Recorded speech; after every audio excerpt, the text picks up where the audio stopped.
Olá, bem-vindo ao Encontro com a Palavra. Que bom que você está aqui conosco. Quero te perguntar se você já se inscreveu aí no nosso canal e também deixou o like neste nosso conteúdo. Se fizer sentido para você, eu quero te convidar a compartilhar também. Então, nós estamos aqui continuando um estudo com o tema Vida, Morte e Eternidade. E nós estamos estudando então o que a Bíblia ensina sobre cada um desses temas, que são temas que fazem parte da vida de todo mundo e são temas também que são muito controversos. Cada pessoa tem uma fórmula, uma teoria, uma doutrina sobre estes assuntos. Então hoje nós estamos no 6º tema com o título Ele Morreu por Nós. Para isso nós estamos recebendo mais uma vez o Eric e a Fernanda. Olá, como vocês estão? Tudo bem? Boa tarde, Fábio. Muito bom estar aqui novamente. Legal. Oi, gente, adorei voltar. Muito bom. Então, para a gente começar, vamos abrir aqui o nosso estudo com uma palavra de oração. Querido Deus, obrigado por essa oportunidade, obrigado porque o Senhor se revela na sua palavra e nos dá entendimento. Quero te pedir que o seu Espírito esteja aqui conosco e também com cada pessoa que está nos acompanhando. Essas coisas eu lhe peço e agradeço em nome de Jesus. Amém. Então, o nosso tema aqui, Ele morreu por nós. O verso base do nosso assunto é o verso de João, no capítulo 3, nos versos 14 e 15. E esses versos são parte da conversa que Jesus teve com Nicodemos. E ele disse assim, palavras de Jesus: E assim como Moisés levantou a serpente no deserto, assim também é necessário que o Filho do Homem seja levantado, para que todo o que nele crê tenha vida eterna. Antes da gente tentar entender aqui o que Jesus está falando, qual é essa referência que ele está fazendo, tem outro tema que a gente precisa compreender, que é a necessidade de Jesus ter vindo ao mundo. E eu quero começar com você, Eric, porque em alguns textos da Bíblia, por exemplo, Tito no capítulo 1, no verso 2, e 1 Pedro no capítulo 1, verso 19 e 20, lá esses textos dizem assim, primeiro de Tito: Escrevo na esperança da vida eterna que o Deus que não pode mentir prometeu antes dos tempos eternos. Pedro diz assim: Mas pelo precioso sangue de Cristo, como de um cordeiro sem defeito, sem mácula, ele foi conhecido antes da fundação do mundo, mas foi manifestado nestes últimos tempos em favor de vocês. Esses dois textos eu li aqui da versão Nova Almeida atualizada, e eles dão a ideia de que já havia um planejamento de Deus para a vinda de Jesus ao mundo. Mas a pergunta que fica é: por que estabelecer um plano como esse se o mundo era perfeito sem a existência da morte? Eu acho muito interessante o que a lição dessa semana está propondo. Tá? Ao longo do trimestre inteiro a gente vai falar sobre a eternidade, como você bem pontuou, né, Fábio? A questão da eternidade é um tema extremamente complexo. Né? A eternidade, sob a perspectiva bíblica, ela tem várias características, várias questões que são interessantes da gente entender, por isso que ela acaba preenchendo realmente o conteúdo de um trimestre inteiro. Mas especificamente nessa semana, né, ela traz justamente, ela para um pouco de questionar sobre o que é a eternidade em si, o que ela representa, para poder falar, na verdade, do que é o ponto prejudicial da eternidade, que é a própria questão do sacrifício de Cristo.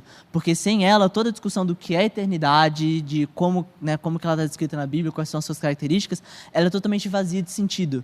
Porque é a partir do sacrifício de Deus e da aceitação dele que a gente tem a chance de alcançar a eternidade, na verdade, de se restaurar ao plano original de Deus, que era justamente conceder a nós a eternidade. Né? Porque a gente caiu em pecado, e a gente sabe que com o pecado vem a inevitabilidade da morte. Né? Isso vira parte da gente, porque na verdade a gente passa a estar intrinsecamente associado ao pecado. Né? A nossa natureza ela se torna deteriorada, ela se torna deturpada, nós nos tornamos tendentes a pecar, e por nós sermos tendentes a pecar, nós somos tendentes também a morrer. Essas coisas elas andam juntas. Né? E antevendo essa possibilidade, e sabendo que existia potencialmente a possibilidade do ser humano cair, né, dele se tornar, dele acabar, né, da humanidade acabar mergulhado no pecado, Deus desenhou um plano. um plano para que a gente pudesse agora alcançar a salvação e poder ter justamente essa discussão que a gente está tendo agora. De falar o seguinte, a partir do sacrifício de Cristo que a gente aceita, a gente tem a oportunidade de alcançar a eternidade, de nos restaurarmos a eternidade e de alguma forma, e de começar a entender o que isso significa para a gente, porque a essa altura do campeonato, especialmente depois de tantos e tantos milênios de interação direta com o pecado, a gente não sabe mais o que é isso, a gente não sabe mais o que é eternidade, e acho que a Bíblia ela tenta entender um pouco para a gente, porque entendendo aquilo que é a principal recompensa de estar ao lado de Cristo, de escolher a Cristo, de aceitar o sacrifício dele, é que a gente tem justamente a possibilidade de... É algo que vai motivar a gente, é o que vai ajudar a gente a entender realmente a relevância e o tamanho do sacrifício e do plano que Deus fez, considerando a eventual necessidade, que acabou concretizada, infelizmente, de nos salvar das garras do pecado. E acho que existe um segundo ponto que ele é extremamente interessante, como você bem pontuou, Fábio? Existem vários trechos da Bíblia, entre eles, inclusive, esses versículos de Pedro, que ele fala de... que o sacrifício de Cristo ele tem efeitos desde a fundação do mundo. A gente sabe que, na verdade, o momento da realização do sacrifício ele foi realizado milhares de anos depois da fundação do mundo. Eu acho que essa expressão, como acho que eu mencionei antes, ela traz a ideia de que, na verdade, o plano ela já existia antes, conhecendo a potencialidade da nossa queda, mas também reflete o alcance desse sacrifício. Tá? Na faculdade de Direito, a gente aprende um pouco sobre certas situações em que elas têm efeitos retroativos ou efeitos prospectivos. Em algumas situações muito específicas, por exemplo, você tem um reconhecimento de uma situação jurídica, ela vai ter efeitos desde o momento, ela vai ter por exemplo, uma nulidade, uma inconstitucionalidade, etc. Ela vai ter efeitos que vão retroagir desde a data em que se constatou que ela passou a existir, apagando efeitos de situações passadas. Tá? E eu gosto de trazer, acho que um exemplo que é bem concreto, que acho que ajuda a gente a entender, é a diferença, por exemplo, entre um divórcio e a anulação do casamento. A anulação do casamento são hipóteses legais específicas, onde a constituição dessa relação matrimonial ela é nula desde o momento da constituição dela, porque você verificou essa situação. No divórcio, não, ela preserva efeitos, e aí que vem toda aquela questão, partilha de bens e guarda de criança, toda aquela situação que, aquelas situações de dores de cabeça que já costumam vir, o pessoal que trabalha com família acho que vai conseguir entender essa situação melhor do que eu. E eu gosto de trazer um pouco, acho que talvez, essa questão, porque, na verdade, essa é uma segunda compreensão, uma segunda lição que a gente tira dos textos da Bíblia quando fala dos efeitos do sacrifício de Cristo desde a fundação do mundo. Não é porque o sacrifício está lá atrás, mas é porque os efeitos do sacrifício dele retroagem. É por isso que, por exemplo, durante os períodos pretéritos do sacrifício de Cristo, era necessário você ter o símbolo do sacrifício das ovelhas que foi instituído dentro do rito do tabernáculo. E que depois, inclusive, a nossa compreensão, a partir dos textos do Novo Testamento, é de que esse sacrifício não é mais necessário, porque esse símbolo de salvação foi substituído pelo ato próprio que concretizou a nossa possibilidade de salvação. Então, acho que essas são duas interpretações que são muito importantes para a gente entender como a gente alcança a eternidade, como que ela foi tornada possível a partir do sacrifício de Cristo. Eu achei incrível essa resposta que você deu aí. Vou levar para a minha vida, porque todo mundo pergunta, Mas tá bom, e quem morreu antes de Jesus morrer na cruz e não aceitou Jesus, como é que vai fazer para ser salvo? Não vai ter salvação? Tá aí respondido. Então significa que a morte de Jesus anulou os pecados de todos que confiaram lá naquele sistema de sacrifício. Então é como se fosse um precatório, talvez, numa linguagem jurídica. Eu estou arriscando aqui porque eu não sou advogado. Mas fizeram em fé, em confiança de que a solução viria, e quando Jesus veio, então ele anulou aqueles atos, é isso. Não tem mais efeito. É por isso que vence a morte. Eu achei incrível isso. E outra coisa que eu acho que a gente pode acrescentar, e fica assim, a gente consegue comprovar por associação, é de que há, então, livre-arbítrio, liberdade, agência moral na humanidade para fazer escolhas. Deus criou a humanidade com autonomia para aceitar um relacionamento com Ele ou não. E a humanidade essa autonomia, essa liberdade que Deus deu, ele concede, mas ao mesmo tempo ele já está precavido, caso seja necessário, ele não vai ser pego de surpresa. Ele não vai ser surpreendido, ele tem uma maneira de resgatar, que é uma coisa muito bonita também, né? Deus não abandonou a humanidade à própria sorte, e ele, mesmo tendo sido ofendido, ainda se comprometeu a vir salvar essa humanidade. Outra coisa interessante é que lá na lição número 2, que a gente estuda sobre a queda e Gênesis no capítulo 3, né? Lá no final de Gênesis capítulo 3, é possível a gente entender que nós perdemos a eternidade que nós recebemos a partir da criação. Então Deus criou a humanidade para sermos eternos, para não existir a morte. Mas esta eternidade estava associada ao fruto da árvore da vida. Lá no jardim, Deus colocou 2 árvores, a árvore da vida, especiais, né? Árvores especiais, e a árvore do conhecimento do bem e do mal. A árvore do conhecimento do bem e do mal era o teste. Então, se você não acompanhou esse estudo, volta lá na nossa playlist, está lá o estudo da lição número 2. E quando a humanidade escolhe se rebelar contra Deus, Deus fala assim, nós precisamos impedir que eles voltem à árvore da vida, porque senão eles vão nessa condição de maldade, de conhecimento do mal, viver eternamente. Então, já existia a eternidade, Adão e Eva perderam, passaram hereditariamente para todos os seus descendentes, e nós estamos nessa situação agora. Mas não terminou aí. Jesus veio ao mundo. E aí, Fernanda, esse verso que nós lemos para iniciar o nosso estudo, é um verso, como eu falei, da conversa que Jesus está tendo com Nicodemos. E Jesus fala para Nicodemos fazendo uma referência lá de uma história que está lá no livro de Números, aquele livro que quando a gente vai ler a Bíblia, a gente sempre dá uma puladinha ou uma acelerada, porque é um livro que tem muita genealogia, né? Listas de famílias, mas tem essa história que Jesus está pensando lá do livro de Números, está falando de uma serpente no deserto e está se comparando a essa serpente. Como é isso? Eu gosto muito de quando Jesus, no Novo Testamento, ele traz o Velho Testamento, e isso só prova como a Bíblia é toda conectada, é super inteligente, enfim. Para quem quer imaginar melhor a cena de Jesus conversando com Nicodemos, falando sobre essa história da serpente, eu gosto muito de uma série chamada The Chosen, e tem um episódio que é exatamente isso. É Jesus conversando com Nicodemos, falando sobre a história da serpente. Inclusive, o começo do episódio é Moisés construindo a serpente. Isso é muito legal. Basicamente, quando o povo de Deus estava no deserto, e eles, vamos supor, eles fossem picados por uma cobra, acho que era basicamente isso, né?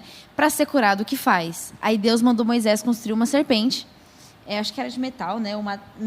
De faça bronze, uma cobra de metal e pregue num poste. Isso é Números 21, versículo 8. Isso. Quem for mordido deverá olhar para ela e assim ficará curado. E a gente lê e fica tipo, ok, é sobre isso. E parece que é uma história meio desconexa, aleatória, assim, no meio de números. Ok, olhou, picou, olhou, tá tudo certo, foi curado. E aí depois Jesus traz uma explicação, basicamente, de o que isso significava a cura lá da picada da cobra, mas o que isso pode significar agora pra gente, por exemplo, para Nicodemos, que era um cara que sabia o Velho Testamento de cor e salteado. Como que Nicodemos vai estar entendendo o que é a tarefa de Jesus agora nesse lugar? Eu gosto que ele usa essa história que Nicodemos com certeza sabia, tipo, de cor, assim. É aquele negócio, ele fala de um jeito para pescador ouvir, ele fala de outro jeito para Nicodemos ouvir, e todo mundo entende, ele consegue se comunicar com todo mundo. E aí, eu gosto muito de entender que era muito simples a cura da picada da cobra, era só você olhar.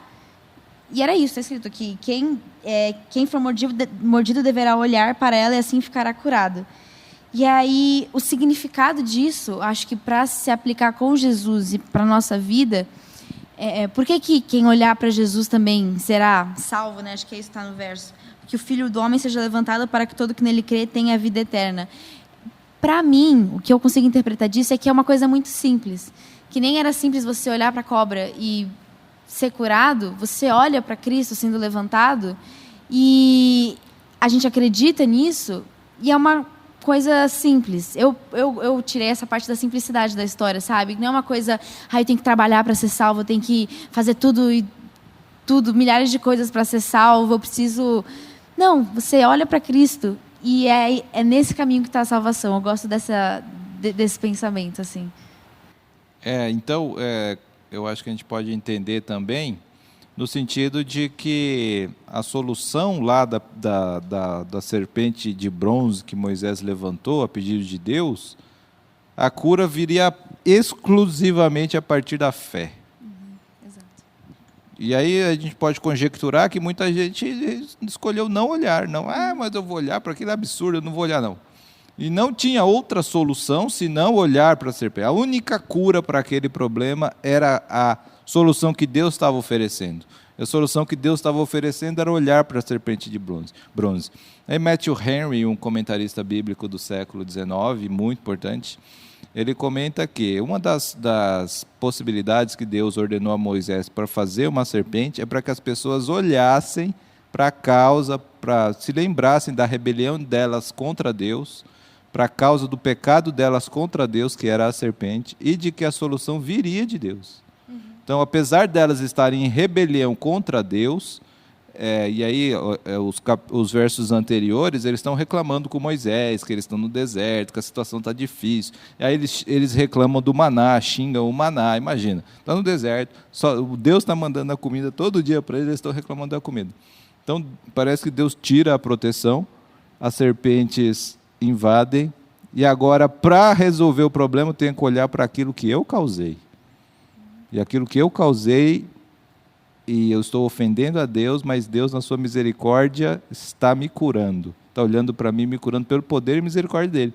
Com Jesus, eu acho que é a mesma aplicação.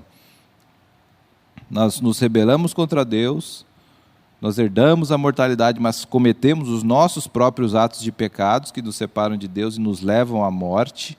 Não tem como a gente vencer a morte, por mais coisa boa que a gente faça. Não conheci ninguém no mundo que fez coisas boas o suficiente para vencer a morte. Tem um seriado incrível que chama The Good Place, o Bom Lugar, que fala sobre esses assuntos, é muito legal. E não tem como, por mais coisas boas que você faça, ninguém vence a morte. Então, a solução para a morte está a olhar para a cruz de Jesus. Jesus está pendurado na cruz, atraindo o mundo para si, porque não é o único jeito da gente vencer esse problema que está nos matando, como a serpente lá, é olhar para ele lá pendurado na cruz, e foram as nossas coisas erradas, as nossas transgressões, os nossos pecados, é que colocaram ele lá. Então é para a gente lembrar disso também, olha, o que eu fiz de errado está colocando ele lá. Eu acho que essa é uma questão realmente bem interessante, né, a importância simbólica, né, que a gente retira justamente desse paralelo em que Cristo faz entre a história da serpente e a cruz em si, né? Mostrando, acho que Jesus mostrando ali que na verdade é o seguinte, né? O ser humano vai ter uma necessidade de ter um lugar, de ter algo ao qual ele vai buscar com o propósito de buscar Cristo, entendeu? Tipo, algo que fosse justamente esse ponto de contato, né? Que fizesse essa intermediação, né?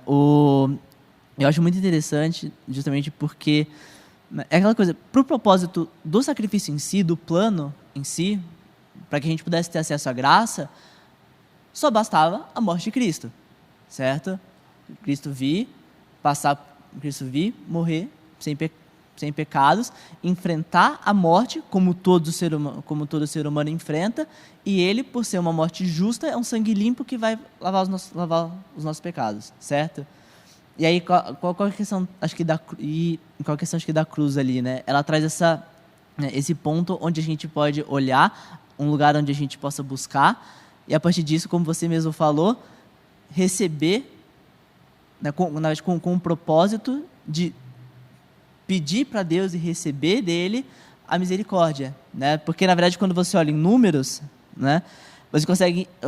O povo tinha a total e completa compreensão de que era justamente esse o propósito da construção da serpente, tá? Não foi tipo que Moisés chegou aleatoriamente no meio do acampamento com a serpente, porque na verdade o povo entendia que eles tinham errado, e eles pediram a misericórdia, pediram a Moisés, por favor, fala com Deus e pede para ele perdoar a gente, por favor, que ele conceda a misericórdia. E Moisés falou o seguinte: ok, eu vou dar uma chance para vocês buscarem a misericórdia de Deus. Está aqui a serpente, vou fazer a serpente, fiz a serpente, está aqui. Quem for mordido e olhar, ao invés de você que está num ambiente que não tem nada para te oferecer a não ser a morte, outro paralelo interessante, o acampamento cheio de serpentes, um mundo cheio de pecado, algo que realmente não tem mais nada a oferecer para a gente a não ser a morte. E a gente olha, a gente busca por um símbolo da misericórdia, da misericórdia que a gente quer alcançar. Eu acho muito engraçado, esses filmes de terror sobrenaturais, em que, por exemplo, vou afastar uma assombração, fantasma, mau espírito e tal, e o cara, ele basicamente, ele vai lá, ele estende a Bíblia fechada, ou ele estende a cruz, como se aquilo por si só ela tivesse algum tipo de poder intrínseco. E não é isso, muito pelo contrário. Na verdade, a ideia é a Bíblia só tem poder por aquilo que está escrito nela, pelo conteúdo, entendeu? Então, você buscar ela, você entender ela cada vez mais, é isso que vai dar o poder, é isso que vai te dar a força para enfrentar os obstáculos que Satanás vai colocar na sua vida. Da mesma maneira como a cruz em si, na verdade, ela é só um objeto. Na verdade, pela perspectiva histórica da cruz, na verdade, ele era para ser um símbolo ruim. A gente sabe disso, entendeu? Só as piores pessoas que cometeram os piores crimes perante o Império, alguns dos piores crimes perante o Império, é que eram condenadas à cruz. Só que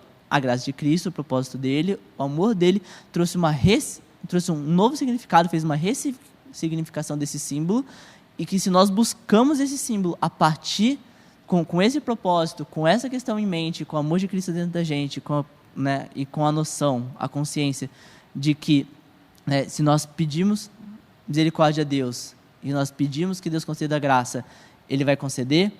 É nesse momento que esses símbolos ganham esse poder, Então acho que é importante a gente estabelecer isso, Acho que ter um pouco essa noção, de que sobre o que a gente tem na nossa mente e no nosso coração quando a gente busca determinados símbolos. É curioso porque depois, lá no livro de Reis, reaparece a serpente de Moisés, essa que ele levantou no deserto, que estava sendo adorada como ídolo. É o que você acabou de falar, não tem poder intrínseco, não estava ali. E outra coisa legal é que nos dois casos, Deus está respeitando a liberdade das pessoas. A solução de Deus para o problema da morte não é imposta, passa por aceitar. Só quem olhava voluntariamente para a serpente era curado, só quem olha voluntariamente para a cruz de Jesus é salvo. Mas aí, Fernanda, Jesus, aqui é o Evangelho de João, está no comecinho, capítulo 3. Em outros evangelhos, e durante toda a vida de Jesus, frequentemente ele falava de sua morte. Os discípulos faziam um pouco caso disso, falavam, não é comigo, virava a cara. Por que desse comportamento deles? E será que a gente corre esse risco hoje? Eu acho que a gente definitivamente corre esse risco hoje por uma questão de conforto, devia ser muito desconfortável Jesus falando, eu não vou estar aqui mais, uma vez vai ser só vocês. E eles ficam tipo, não vai. Porque é desconfortável, era desconfortável esse pensamento de não estar mais com o Messias do meu lado, falando o que é para eu fazer, me ensinando. Assim como é hoje em dia a gente brincar de seguir a Cristo no sentido de, não levar a sério, sabe? Algumas coisas muito intrínsecas no amor ao próximo, no respeito ao próximo, na ajuda ao próximo da maneira que você pode. E a gente fica não, tá tudo certo. Não, Jesus vai voltar, mas se pá daqui a 2 anos, então eu tenho que fazer meus corres, essas coisas. E aí a gente acaba não levando a sério o que realmente está acontecendo. E é normal isso, eu acho que eu também faço isso, todo mundo faz isso. Mas é interessante a gente, de vez em quando, parar para pensar, eu estou levando a sério a história de Deus, a história do mundo e o que está para acontecer? Eu estou realmente fazendo o que é a minha missão, que é a minha responsabilidade? Eu acho que... Não sei se vocês entenderam de outra forma, mas eu acho que era muito isso que devia passar na cabeça nessa série também do Jesus, tem a mesma coisa, que ele fica, quando eu não estiver mais aqui, vai ser de outro jeito e tal. E os discípulos ficavam como assim você não vai estar mais aqui? Não, você vai estar aqui, vai estar tudo certo e tal. E acabava que eles não estavam entendendo ou não estavam querendo entender que vai ter uma hora que você vai ter que tomar a responsabilidade das coisas.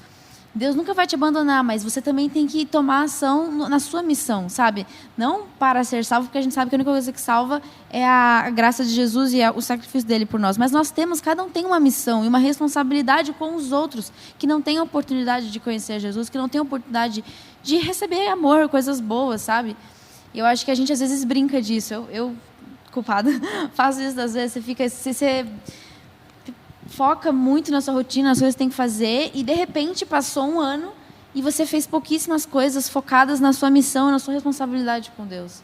Então, acho que isso é um momento mais dos discípulos e da gente que, né, estamos, acho que no nível parecido, assim, não de importância, talvez, os discípulos, mas a companhia que a gente tem com Jesus, eles tinham fisicamente, a gente tem espiritualmente, de não levar a sério e achar que, não, um dia vai acontecer, um dia Jesus vai voltar, um dia e esse dia pode ser agora, e está sendo agora. E a gente esquece muito facilmente por causa da rotina, e eu não culpo ninguém, mas é legal a gente tentar relembrar da importância que é a nossa responsabilidade. Que nem a gente tem responsabilidade com todos os outros compromissos da vida, tipo com trabalho, faculdade, essas coisas. Eu acho incrível isso que você falou, porque Jesus falou um negócio muito parecido, né? Jesus falou, olha, quer me seguir? Toma a sua cruz também e me segue. E a gente não quer a cruz. A gente só quer a vida eterna, seguir Jesus. O que é que Jesus quis dizer com tomar a cruz, né? Falou, negue-se e siga o meu exemplo. O que é o exemplo de Jesus, se não servir o próximo? É isso que você falou, não viver em prol de si mesmo apenas, né? Essa é a nossa tentação. Então, isso com certeza estava passando lá na cabeça dos discípulos. Além de que cada um queria uma parte do reino que Jesus instauraria. Não é falar de cruz aqui, nós queremos o reino. Aí, Eric, João no capítulo 19 está descrevendo lá Jesus crucificado e ele dá um alto brado, como o Evangelho fala, né? E ele grita, está consumado. Aí, Ellen White, ela descreve que Jesus, em sua agonia, em seu sofrimento, ele morreu de um coração partido. Isso é tão bonito, como se o coração de Jesus não aguentou e ele explodiu, assim. Jesus morreu de um coração partido. Eu acho isso incrível, essa ideia, é muito bonito. Mas o que significa, então, estar consumado? Se a gente falou daquele plano lá no começo, foi aquele plano que foi consumado, o que isso quer dizer? Exatamente isso. Esse momento em que Jesus está consumado, ele está falando justamente da consumação desse plano. No momento que o ser humano caiu, Jesus antecipou, já previu a necessidade realmente de salvar a humanidade, ou de estender a oportunidade de salvação para a humanidade, para que mesmo só uma pessoa aceitasse esse sacrifício, ela tivesse essa oportunidade, porque para que isso já valeria a pena, É engraçado isso, é um amor que a gente realmente imenso, que a gente não consegue entender, E assim, a gente consegue ver assim, que em várias situações, sabe, Cristo estava angustiado, especialmente durante a fase dele como humano, A gente lembra muito dele no Getsemane, a angústia que ele sentia, quando ele já começava, a partir daquele momento, a arcar, a entender e sentir, eu acho, acho não, tipo, a Bíblia fala, desculpa, mas sentir o peso, acredito eu que, acho que tanto física, acho que quanto mental, emocional, em todos os sentidos, a carga daquilo que ele estava fazendo e a carga daquilo que estava prestes a acontecer, antecipando o sofrimento que ele sabia que ia sentir, com certeza, entendeu? O lado humano dele falando, querendo escapar do sofrimento. Entendeu? Isso é natural humana, realmente, da gente, da gente querer fugir daquilo que vai nos trazer angústia, que vai nos trazer dor e tal. É o que a gente estava falando dos discípulos ignorarem Jesus, exato, quando falava da morte. Exato, é uma questão de, não só disso, mas do próprio instinto de sobrevivência do ser humano, vem como parte do pacote. A gente sabe que a morte é uma possibilidade instintivamente, ou seja, inconscientemente a gente tende a fazer tudo para correr dela. Nesse momento, Jesus, acho que foi um dos momentos mais humanos de Jesus. Mas se, por um lado, quando Cristo estava prestes a passar por esse sofrimento todo, quando ele estava prestes a entrar, a dar os passos finais rumo a esse sacrifício, esse momento do estar consumado é o momento em que esse peso é tirado das costas dele, porque é um momento de alívio, no sentido de que ele conseguiu cumprir esse plano, ele conseguiu cumprir essa meta, por mais que ele estivesse sofrendo, por mais que ele estivesse sendo zombado na cruz, ele sabia que ele precisava seguir aquele plano, ele sabia que o momento de cumprimento definitivo dele estava próximo, o momento da vitória definitiva contra frente ao pecado, frente à morte, o momento em que nós efetivamente teríamos alcançado essa vitória e a possibilidade de aceitar, que na verdade teria ocorrido o sacrifício sem o qual toda essa discussão que a gente está tendo sobre eternidade ao longo do trimestre seria inútil, É esse momento, eu acho que e o fato de que Jesus pontuou isso na história verbalmente no momento que aquilo estava acontecendo, ele realmente é algo extremamente poderoso. Eu acho incrível também pensar no sentido de que o que Jesus conquistou na cruz foi devolver à humanidade a capacidade de escolher receber a vida eterna ou não. Amor, tem um conceito teológico que fala que amor requer liberdade, a gente não consegue forçar ninguém a amar. E mesmo Cristo, com todas as prerrogativas que ele conquistou na cruz, ele poderia exigir, obrigar. Olha o que eu fiz aqui. É o mínimo que eu espero é que vocês agora... Mas Jesus não age assim. Jesus convida, atrai.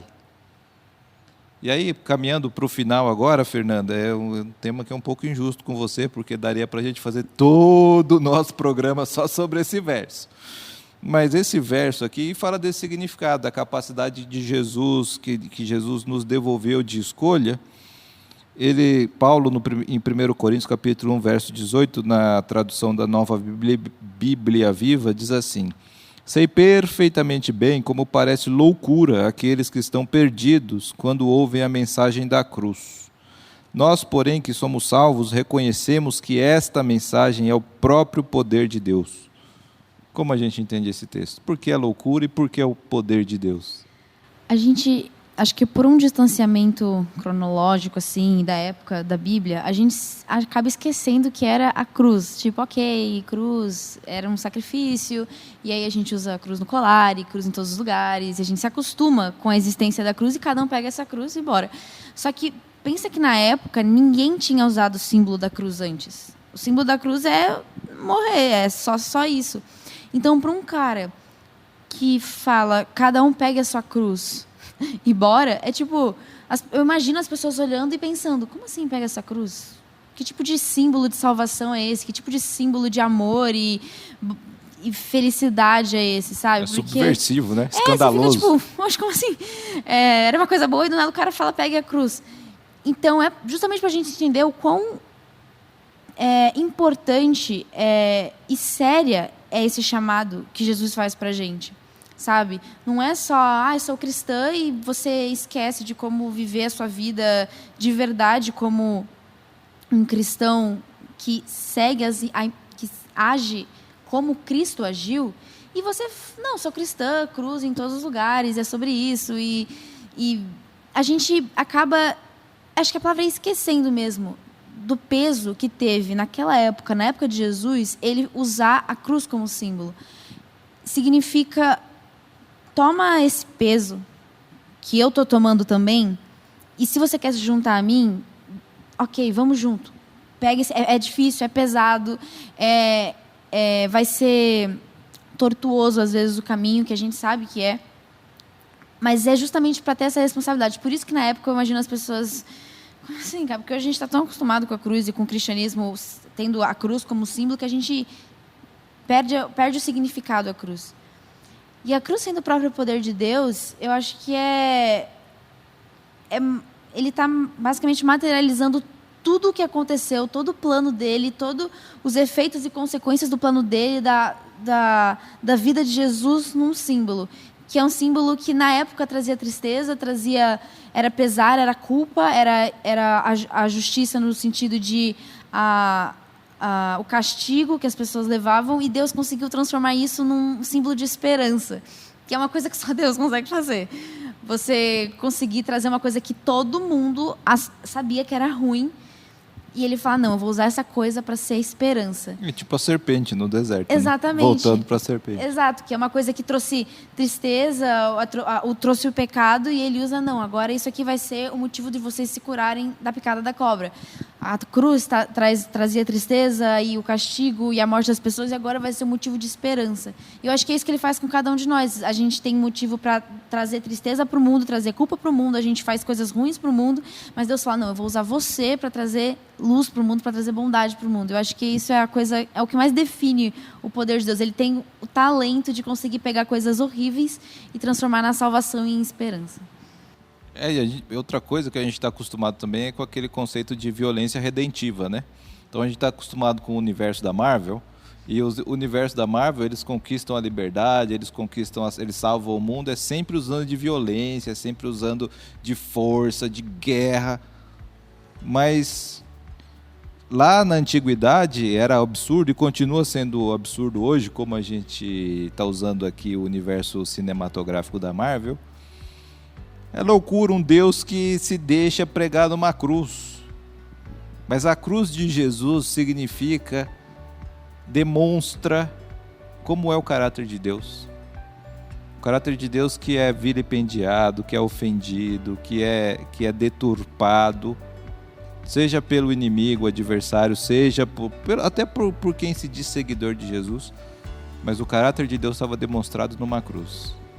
E isso quer dizer que Ele te ama tanto, como o Eric falou aqui, Ele te ama tanto, Ele nos ama tanto, que Ele não achou que seria vergonha o bastante Ele subir numa cruz romana, símbolo de vergonha, de desprezo, maior humilhação possível, subir naquela cruz, entregar a sua vida lá, para que a gente pudesse escolher receber a vida eterna dele. Esse é o convite que Jesus faz. É esse Jesus que a gente quer apresentar para vocês que estão nos acompanhando, e que vale a pena servir, e que vale a pena tomar a cruz junto com Ele, porque Ele quer trocar a cruz por uma coroa quando Ele vier nos buscar, cumprindo a promessa que Ele fez. Despede a gente com uma oração, Fernanda. Oremos. Querido e bondoso Deus, muito obrigada por mais um estudo da Tua Palavra, que foi muito esclarecedor, muito curioso, muito interessante. Eu peço que o Senhor permita que a gente possa cada dia mais aprender um pouquinho do Teu amor, da Tua graça e da Tua salvação. Eu peço que o Senhor abençoe todos que estão vendo o vídeo e também nos abençoe na volta para casa hoje. Em nome de Jesus, amém. Obrigado pela sua companhia, até a próxima.